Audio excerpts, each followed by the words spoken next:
And Joshua at that time turned back, and took Hazor, and smote the king thereof with the sword. For Hazor beforetime was the head of all those kingdoms. And they smote all the souls that were therein with the edge of the sword, utterly destroying them.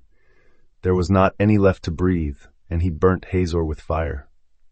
Joshua 11, verse 10-11.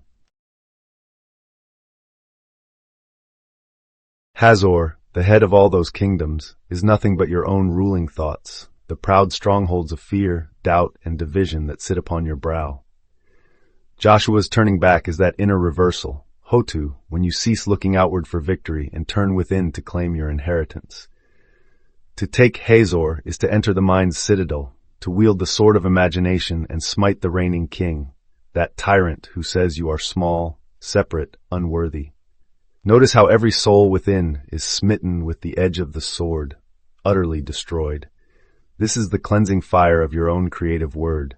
As you imagine, you strike down every fragment of negativity. You burn away old kingdoms of guilt, regret, and fear until nothing remains that can breathe against your will. And then, though Scripture does not record it, you stand in the ashes of Hazor and see the temple begun.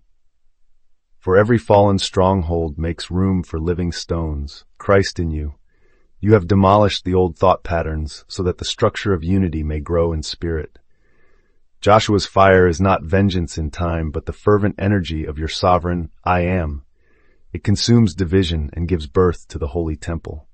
In that temple, your Father walks, not as someone other than you, but as the silent self within. So dwell no more among the kingdoms of the head, but enter the promised land by the simple act of turning around. Recognize that your building is already finished, every stone laid by the power of your own deeper imagination. Claim it now.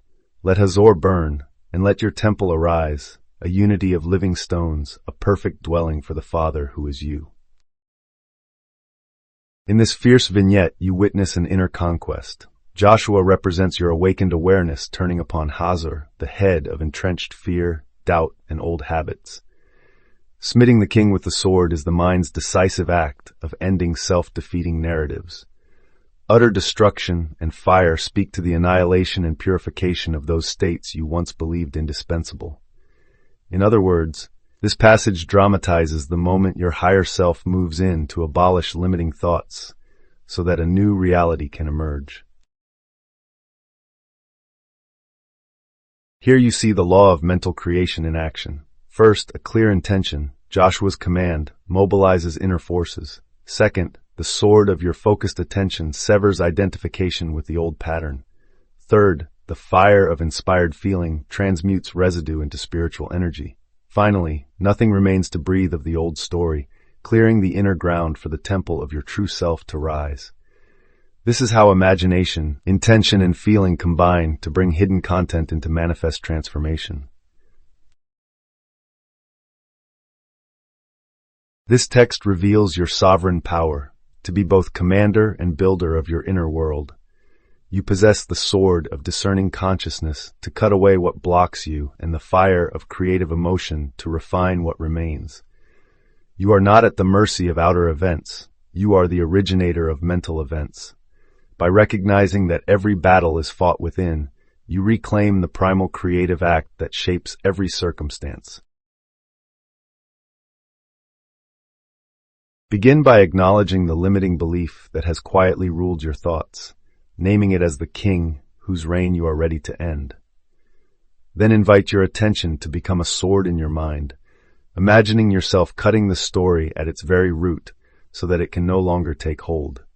As you witness that severing, stoke the inner fire of feeling, allowing relief and freedom to rise within you as if the old structure has truly collapsed.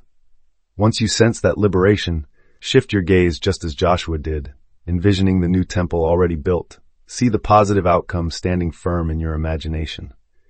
From this place of clarity, return each day to brief sword and flame sessions.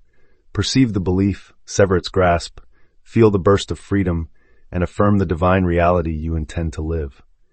In this way, you enact Joshua's victory in your own psyche, clearing away obstacles and standing fully in the radiant freedom of your already fulfilled life.